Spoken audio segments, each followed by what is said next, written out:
رئيس مبارك ايد الثوار اللي بيطالبوا بخلعه. مال ازاي بس؟ انه قال لقد تابعت اولا باول، وكانت تعليماتي تشدد على اتاحه الفرصه امامها للتعبير عن اراء المواطنين ومطالبهم.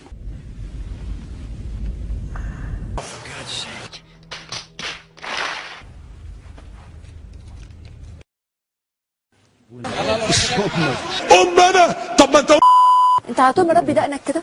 عماد اديب ذل واهله. الراجل على جاي كان بيقول كلمه حق. انا بحب محمد حسني مبارك. دي كوسايه، دي عوامه انقاذ حسن صقر وسمير زاهر وحسن شحاته. والله بشرب حشيش بس ماليش فيها، وفودكا كمان ماليش فيها. المصيبه اللي انا اكتشفتها ان في ناس بتخش حتى في علاقات غريبه وشاذه مع اللاعبين. ماليش فيها. ليه الدكتور احمد شفيق جاي النهارده بالبدله مش بالبلوفر؟ كان جاب لنا شويه حشيش ما حصلوش. ماليش فيها. اي حاجه تخطر على بالك باعتدال في التفكير رجعها للمنطق. ايوه انا عايز اسمع جمله حضرتك بتقولها دي فين. ما لم الحل ينطبق والمنطق يبقى الكلام مش مظبوط. ايضا واحد اتجوز شرطيه مرور، ساله صاحبه عملت ايه في ليله الدخله؟ قال له بنت الايه دفعتني 500 جنيه مخالفات، 100 سرعه، 100 تهور، 100 دخول خاطئ، 200 جنيه توسيع ممرات. سالم عيد ابو رحمه عرب النعام. حسني مبارك اتضرب ضربه موت في الامبوله وكان ممكن يموت فيها. حرام والله. وبالبراطيش كانوا بيتخوزقوا، كانوا بيطلعوا دين امهم. او اسمك عسل بس انت لحظه قشطه. خلينا في موضوعنا بقى عشان كده هتاكل الجو. يعني امي شرموطه حضرتك وشو اعلامي؟ اكيد. انا مال انا حاربت وقتلت وعملت كل حاجه. شويه حشيش ما حصلوش. لو عرف سعر البرك بتاع البقره في السوق كام؟ يخصوا شعب باكمله. طب اقول لكم على حاجه؟ طب والله العظيم اللي بيلبسوا نقاب ده هم وبيسوقوا العربيات نصهم استغفر الله العظيم يا رب بانهم كانوا هيبقوا رجاله. والله فاكرني لب ولا اسباني وحات امك؟ انا ولا لا كلا، ان الملابس التي تصنع في هذا المصنع ليست بزي الاسلام فالعمل فيها حرام. لا دي اللي ادب وسفاله. وانا ممكن اضربك بالجزمه. ده انا هقوم اديك بالجزمه. ده انا هقوم اضربك. طب انا بقى هوريك هنا. انت راجل فاهم تعليل الادب. لو سافل. يعني لو سمحتوا. طيب خد بقى انا هوريك. اوعى لا اشمر بس.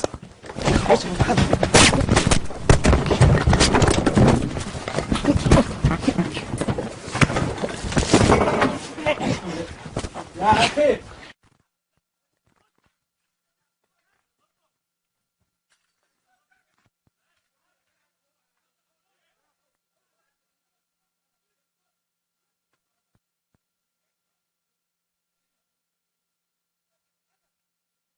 انذار لعبد المنصف. الخلاف في الود خلاف في الرأي لا يفسد للود قضية. شويه حشيش ما حصلوش. لا مش عايزين نوصل لكده. لا يا جماعه مش عايزين نوصل لكده. مش عايز. اقول لك حاجه. انا الموضوع ده تطور. كابتن ابراهيم. انا لولا كابتن ابراهيم. كابتن مدحت. كابتن ابراهيم. لو انت خلاص انسان. لا خلاص. لو انت انسان راجل. خلاص كابتن ابراهيم. هشوفك بعدين. كابتن ابراهيم. لا هو حضرتك ما تهجمش على المهاجمين بتوعنا. خلاص انا ممكن امشي. حضرتك تمشي. اوكي شكرا ليك. مع السلامه. لو مواطن عادي وغاب 3 ايام بيتفشخ، يعني يمسكوه يحيلطوه. لما تقول له تعالى عشان نعمل واحد كويس. وحسن موسى بياخد الكرة لنفسه، وحسن موسى راح بالكرة وكرة حلوة، كرة حلوة، كرة حلوة، جول حسن موسى. ومع تداعيات غزو العراق ابقى قاده عسكريين امريكيين على التهم الموجهه الى قائد سريه سابق بالضلوع في مجزره حديثه.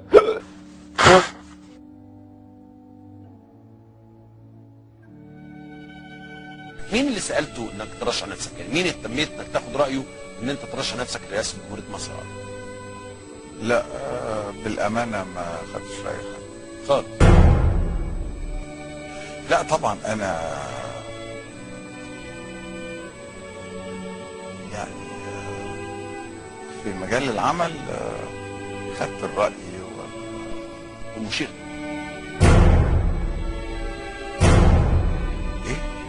قول السؤال تاني. مين اللي سالته انك ترشح نفسك؟ يعني مين اهتميت انك تاخد رايه ان انت ترشح نفسك لرئاسه جمهوريه مصر العربية؟ يعني بس ده في نطاق العمل يعني كده مش فاهم. ايه؟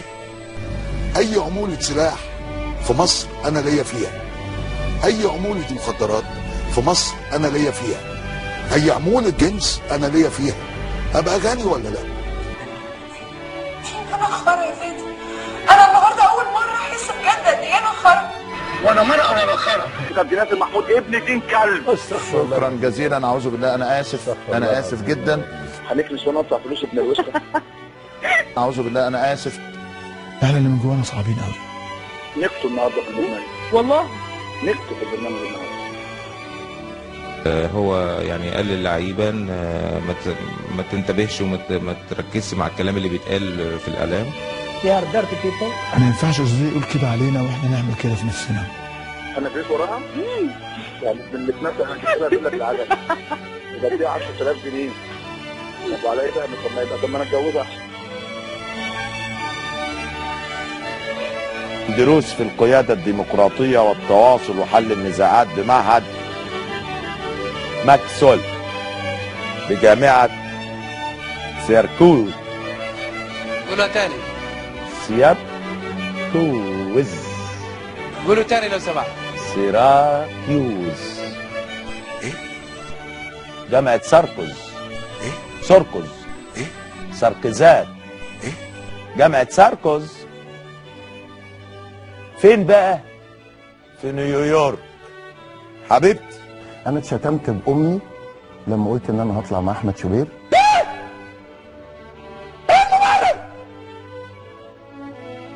ليه؟ واللي هيجنح الثوره المصريه هنطلع بيه امه. انا مال ولا بزعل، استحمل.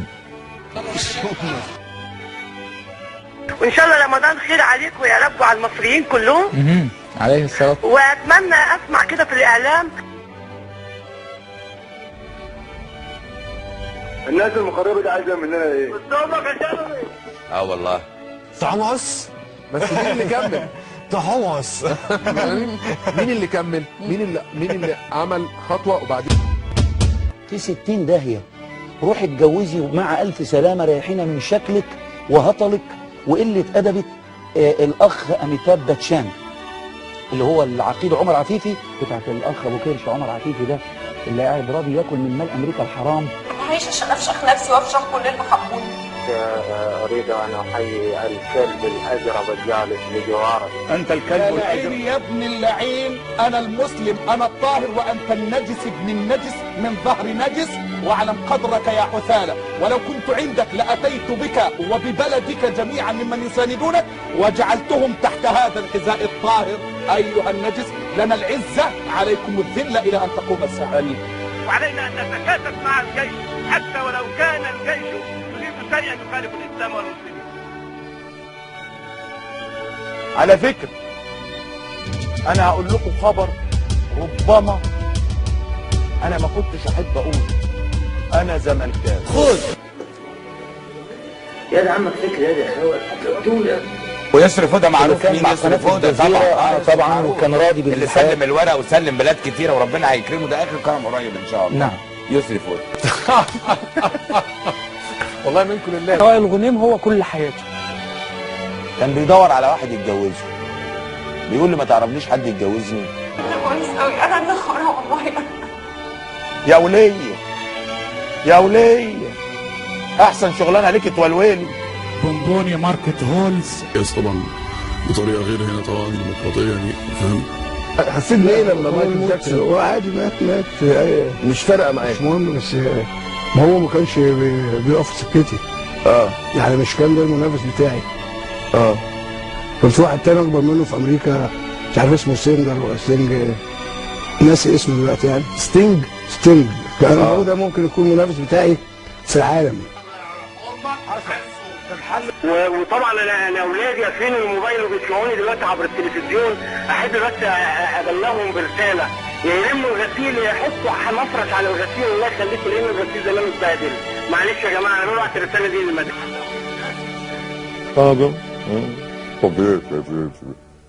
صح؟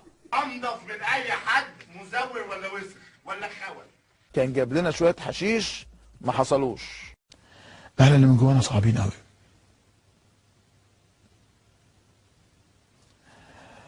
ولكن البغبغان اضطرني إلى استخدام هذه الألفاظ، وعندما تلقى هذا البغبغان عظمة تحول إلى بوبي، الأمور لا تحسب بالكلمات والعبارات الأخيرة أيها نقط، ولكن تحسب بالمواقف العامة، فالرجال يقاسون بالمواقف، أما الأصوات المسرسعة والشنبات المفأفأة والكلام المعجون بحوار يغلب عليه السجع السخيف، الأقدام لا يمكن أن يكونوا عمالقة.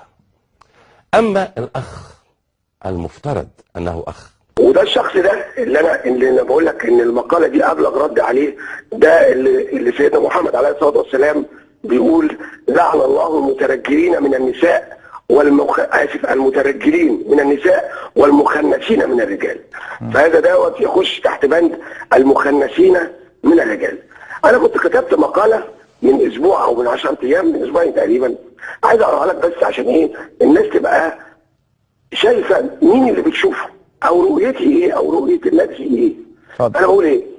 الرجل الذي اتحدث عنه هو رجل متصابي تجاوز ال60، يصبغ شعره وينتف خدوده وحواجبه عذرا على اللفظ، ويتحدث مثل الحريم، ويضحك مثل فتاة ليل تبحث عن زبون تقضي معه ليلتها، ولا يستحي أن يرقص أمام الشاشة أو يشير بأصابعه الوسطى. باختصار يفعل كل الموبقات أمام الملايين. احنا لا بنحط مساحيق ولا منافقين، لا بحط كريم في شعري، ولا بحط مكياج في وشي زي ما بعض الناس بتهرج وبتقعد تقول اهو بصوا اهو بصوا اهو، لو الكاميرا اتقرب اهو، والله ما بحط حاجه. ناس تقول لي مكياجك تقيل، اقسم بالله ما بحط مكياج، والله عمري ما بحط نقطه مكياج، وشعري تحت الحنفيه وبيتبل وبعدين يتنشف بالفوطه ويرجع لورا وخلاص على كده. لكن والله عمري ما حطيت مكياج ولا اعرف سكت. واحد تافه مره بيقول لي واحد تافه بيقول اللي بيحط مكياج ولا تافه، التفاهات بقى. فين يا ابني الشيء؟ الله مين ده؟ مين ده؟ ده كريم حسن شحاته. طب راكب الباص ليه؟ طب راكب الاتوبيس ليه؟ ياخد امتيازات عن باقي الاعلاميين ليه؟ عايز اوري حضراتكم حاجه اطلعها من الشنطه بتاعتي عشان تعرفوا المبدئي ومبدا غيري.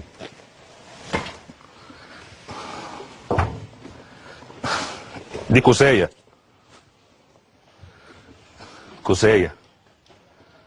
مبدا الكوسه انا ما اعرفوش، مساء الكوسه ما اعرفهاش، مشكلتي ان انا حقاني ما اعرفش الكوسه دي خالص، باكلها بس ما بطبقهاش في حياتي. حضراتكم شايفينها هسيبها كده طول الحلقه. لو مواطن عادي وغاب 3 ايام بيتفشخ. وليه وحياة امك؟ طب ليه بتاكدني لب ولا اسداني وحياة امك؟ ليه فكره وحياة امك؟ ايوه بس بلاش وحياة امك. والله وحياة امك يا عشرة، انا اللي عجبك. انا نفسي تجيب الملف بتاعك. جيب قلة الادب، جيب قلة الادب. ده مصيره، انت ايه الادب؟ مستوى واطي من وتشتم الحكومه وتشتم الاعلام ايها الحقير. ده انت انسان مرعب. معايا فعلا. جات لي بيختبي ومعايا كلينكس. انا عاوز في كازورات، عاوز اعلق خلاص في كازورات وطردتها بالكتاب. الكابتن اللي بيبدا اسمه بسين سين، شوف انت عملت ايه في بيته وخربت بيته. حمدا لله خلقنا سودان ما خلقنا بيضان. قلعوا الراجل البنطلون والكروت بتاعه قدام الناس. انا بلعب الاول ولا اكسب؟ بقول ان انت زملكاوي. مبروك فوز النادي الاهلي النهارده، والمباراه ما كانتش سهله على النادي الاهلي. والله هو ماتش كان كويس جدا، بس الاهلي لعب الشوط الاولاني بس، وانا زملكاوي اتمنى فوز الاهلي ان شاء الله الماتش الجاي باذن الله. مساء الكوسه. وان كانت الفرق ضعيفه ما بالك بقى بغانا. طيب صوت يعني في الاستوديو شويه، ناخد فاصل ونرجع نشوف ايه اللي بيحصل. ما تكلمش على كابتن مدحت، انا شايف الخلاف معاه ليس له جدوى، لانه اداؤه واسلوبه وطريقته يعني انا لا اتحاور ولا اختلف مع واحد بيطلع على الكاميرا يرقص بوسطه يعني. معانا الدكتور علاء صادق. طبعا ازيك يا دكتور؟ الو ازيك يا دكتور؟ اهلا بيك دكتور. حضرتك اكيد دخلت على اللي قالوا لك ان حضرتك هتبقى مع خالد الغندور، فمش معقول حد بيكلمك من غير ما يقول لك ان انت مع خالد الغندور، صح ولا انا غلطان؟ لا والله هو كلمني قال لي خليك معايا. ما قالكش يا خالد الغندور خالص؟ لا قال لي خليك معايا. ايوه مين معايا؟ يعني ايه مين معايا؟ احنا بنتكلم في البيت ده، حضرتك بتخش على الهوا. مساء الخير يا دكتور علاء. هيقول له مين؟ يقول له خليك معايا، ويروح مدخله على الهوا. لا حاجه مغربه. طب الراجل المتخلف ده بيعترض عليه والنبي. يعني هو مش شرموطه حضرتك ومش اعلامي؟ لما تقول له تعالى عشان نعمل واحد كويس. ما ينفعش يتقال لواحد مش شرموطه كالفاظ يتقال دي. لا هو خد حبوب الشجاعه ولا خد حبوب ايه ما اعرفش. مع السلامه. هذا هو مرتضى منصور. مساء الكوسه. السلام عليكم ورحمة الله وبركاته. بعد أن كشف الساقطان عوراتهما على الهواء وتطاولا بفجور على صفوة المثقفين والشرفاء، سأرحل، لن أبقى يوما بجوار أمثالهما من الجهلاء. أعزائي المشاهدين، سأفتقدكم كثيرا. إلى اللقاء.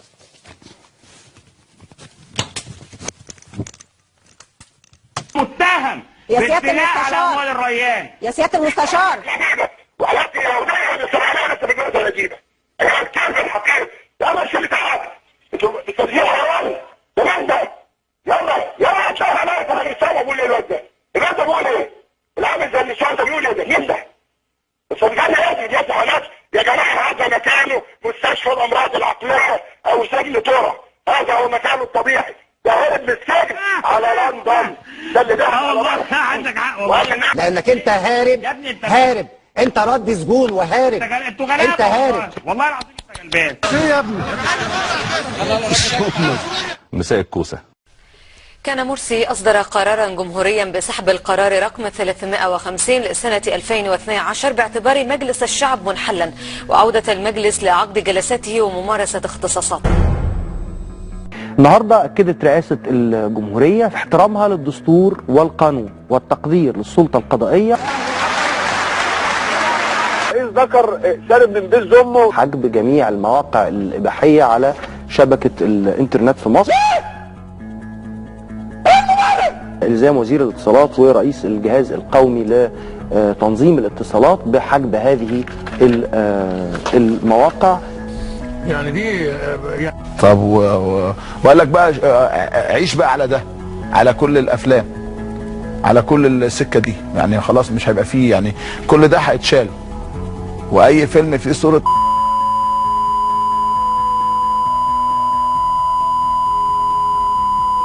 لا تتفرج على الفيلم تفضل تترعش كده، ما هو الفيلم شغال. هذا الحيوان المنوي